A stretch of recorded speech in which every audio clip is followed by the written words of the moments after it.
Welcome back, blade lovers. This old sword's with you, and I'm going to give some equal time here to fixed blades. I have done my 5 favorite production folders for 2022, and now it's time to take a look at production fixed blades.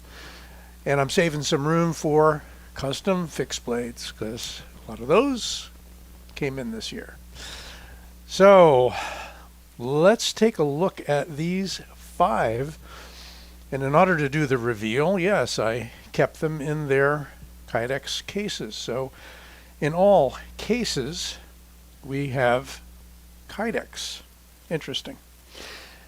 So I'm going to start with one that is possibly my favorite of the year. I'll let you know in the end. And this is the Waxahachie from Sencut, a Civivi company. It is their lowest tier of knife, but let me tell you, for the money, and I think the money's only around 40 bucks or so, you can check me on that, and there will be links for purchasing each of these. I believe they're all still available. That doesn't always happen. This one's in the black. I loved it so much. I think I got another one in another color. It's just a great budget fixed blade. Fits the hand. It's maneuverable. It's a clip. The steel they use is 9CR 18 MOV. Not a bad steel. Good budget steel. Very high grind, very sharp, and comes with a lanyard, which I haven't taken off yet. I usually, if I carry these, I take it off. It's just a little too much dangling around for me. Gets caught in things, and I know there's a value to it. A lot of people like, to chop, to wrap it around the fingers and do all kinds of stuff with that. It looks cool on there, and they did a great job weaving it. It's a kind of a square weave of paracord. Anyway, yeah, I left it on there, but should I carry it, it will come off. It's a great front pocket carry, which is a category I like to talk about a lot. Let me back out a little bit here. Got some nice lightning holes in there. Comes in a nicely formed Kydex sheath with a tech lock. So we've actually got the, if I can get it off of here we go. It is actually the Trezola patented tech lock. He was the first one to come out with it, and there have been many copies since. You can thumb it off easily. They give you plenty up here. Some may feel it's a little wide, but you've got a lot of attachment points. So if you remove the tech lock, you can put an Ulti clip on here or a DCC clip or what have you. But just a great all-around budget fixed blade, the Waxahachie, and it's named after a town in Texas, I understand. I'm going to put that off to the side. We'll bring it back in a minute. Secondly, a higher-end production knife from Bastinelli. One thing I'm missing on this is a push-off. It would be so great if they just put a little lip on there, and I may do that by warming it up with a heat gun. But this is one of the most ergonomic small knives, fixed blades. And notice these are all relatively small fixed blades. That means they're carryable. You can drop them in your pocket. You can put them inside the waistband. You can do scout carry, whatever. This is the Bastinelli Chopper, an M390 knife. And we know Bastinelli knives are not inexpensive. But I will tell you, for the money, what you get is an exquisite design. These are so well thought out. And yes, Bastian Coves calls his knife designs tactical art. And I totally agree with that.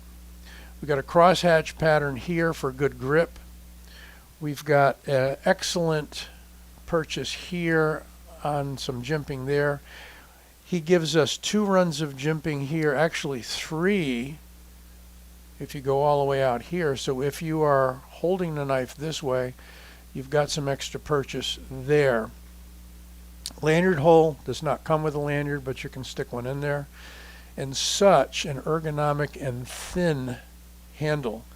And the fact that it's thin doesn't make it difficult to hold on to because you got a lot of height in the handle. So I like that concept. Make the handle high, tall that is, and make it thin. And it kind of clamshells around. You can barely see it, but it clamshells around the tang. The tang goes out to at least that screw, so you've got plenty of strength even though it's a hidden tang. And I like that. It means you're in contact with the G10 all the way around. It's an upswept Persian style trailing point blade. Some may find that useful, some do not. In tactical knife use where we're thrusting in from the side and so forth, the curve of the movement does tend to follow the point. If you follow the Warncliffe style theory with knives, you want the point down so that it makes contact sooner and it cuts more deeply and so forth. And that is Martial Blade Art's concept. And you don't quite have a choil. You got a little bit of a sharpening choil here, but it's not really a finger choil. This is made in the USA. I still haven't figured out who the OEM is, whether they're making them in the shop. I don't think they're set up for production down in the Kissimmee, Florida area where Bastinelli's shop is. So, and it's not saying lion steel. I'm guessing maybe it's Microtech. It could be because it's over a $300 knife. But that is the Bastinelli chopper. So if you've got extra bucks and you want a really exquisite, with you always fixed blade carry knife, that is the one. Now here we have a very unusual knife that Civivi came out with this year. The designer is Tony Sentmanet, if I'm pronouncing his name correctly. He's a well-known combatives instructor, tactical instructor, a lot of firearms related stuff, and he came up with this very odd, very unusual, multi-purpose, when I say multi-purpose, multi-grip, defensive type knife that has a karambit ring, has a facet of teeth here, serrations, a long flat there, a long flat there, and a curve here. So you've actually got 4 different cutting surfaces on this knife. It's a smaller knife, but it does hold well, whether or not you're using the ring or not. You got to sort of figure out how you want to hold this, because if you grip it the wrong way, you're going to find that blade digging into the palm of your hand. But here's the neat feature of it, and I'm sure you've seen this before. You push the button, you give it a flick, and now you've got a elbow style knife that can be used like a karambit for forward cuts, for back traps, what have you. It also carries easier in the sheath, and the pommel's not going to poke you in the ribs. Easily flicked out. Some people have tested the strength of the lock, and it's quite strong. No one has been able to defeat that lock. So very interesting. Probably even stronger than a folder lock. So lots of ways you can hold this knife. One thing I would say is it's made my list of the top 5 because it's so unusual and does have a lot of potential. But you got to work with it. You got to study it. You got to figure out exactly how you're going to use it. And my recommendation would be, if this is the knife you're going to carry only this knife, because you're going to need to get really familiar with where those edges are. Otherwise, carry a big box of Band-Aids. So that's the Orthrus by Civivi, and congratulations to Civivi in coming out with taking a chance on a very unusual knife. Okay, we now come to my one and only Williams Company knife. And this is the company of James and Christopher Williams. This design is by Christopher Williams, and it's the Osirako Zukuri style of blade. It is a mini Kaiken. It has the traditional V grind on the top. It's flat, but does have that V grind. It is sharpened up. The grind goes up about halfway. It's from Sleipner steel. It has a very neutral handle, which a lot of people who handle knives a lot like, because you have 4 ways you can comfortably hold it.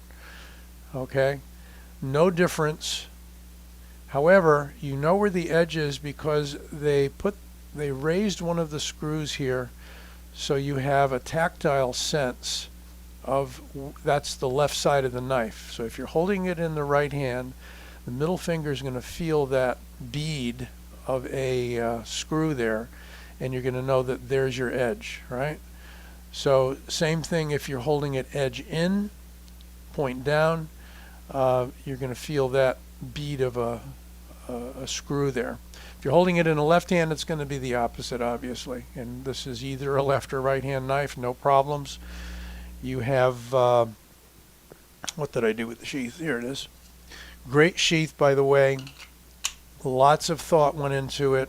I would like to see Bastinelli start doing this on their knives, because if you do carry it in the pocket and you don't use the belt loop to carry it horizontally or appendix, you can push that right off. Beautiful, nicely designed sheath. Made by Lion Steel in Italy, from Sleipner Steel, as I was saying. Sleipner steel is kind of, it's not fully stain resistant. You can look up the qualities of it. It's well regarded, takes a good edge, holds an edge.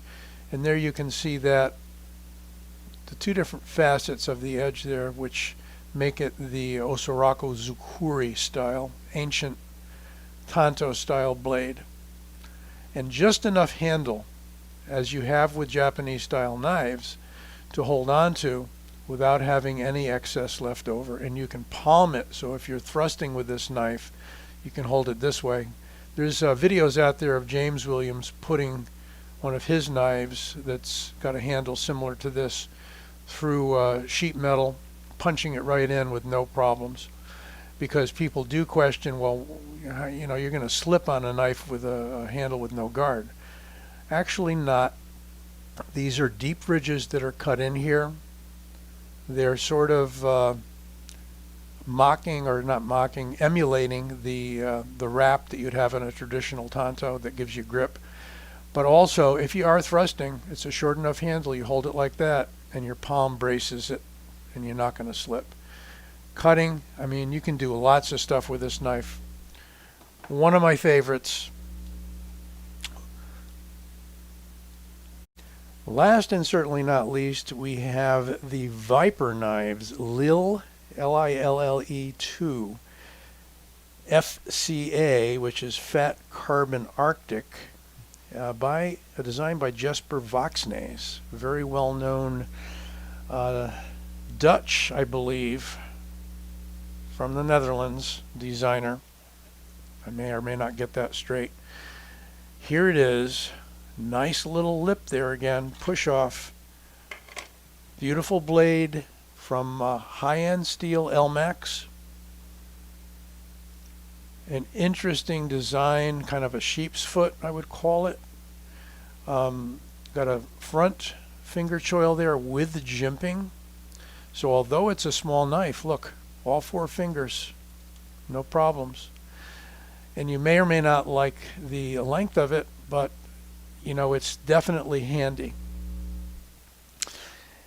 And it does come, see if I got the right sheath here, I got so many out there. It does come with its own ulti-clip out of the box, which means that it's all set up for inside the waistband or pocket carry. And ulti-clips, if you're not familiar with them, have a death grip on whatever you attach them to. If you've ever opened one of these things, you can feel that. It ain't going to let go once you clamp it down. Some people like that, some people don't. Again, there's your push-off. Beautiful high-end Elmax steel. You can hold it back here with 3 fingers and have a little more blade showing, or you can choke up. Great working knife. Got the tip in a nice place there because of the sheep's foot. Beautifully finished. And this is one variation of it. There's the blue fat carbon fiber with the black. Got this from White Mountain Knives. I don't think it's more than about $150 or so. But again, I'll put links to purchase all of these knives. Again, a very interesting knife that kind of took me by surprise. Here we have all 5. If I had to pick a favorite in the budget area, it would be the Waxahachie. Definitely, definitely, definitely a lot for the money there. If I had to pick one in the higher end, it's really going to be a contest between the Williams and the Chopper. And I think probably I would personally prefer the Williams because I like that straight point. As comfortable as this handle is, I don't know that I like that much of a trailing point for overall usefulness. Certainly for utility, you get a lot of belly on that blade. But so my pick for budget for 2022, the Waxahachie. My pick for higher end, the Williams, and that's coming in around $150 or a little bit more, I believe. And that was a purchase from Lamnia. Okay, so there you have it. Let me know what your favorite folder, or your favorite fixed blade for 2022 is. And hope you enjoyed this video. Don't forget to give it a like and subscribe. Be back with you soon.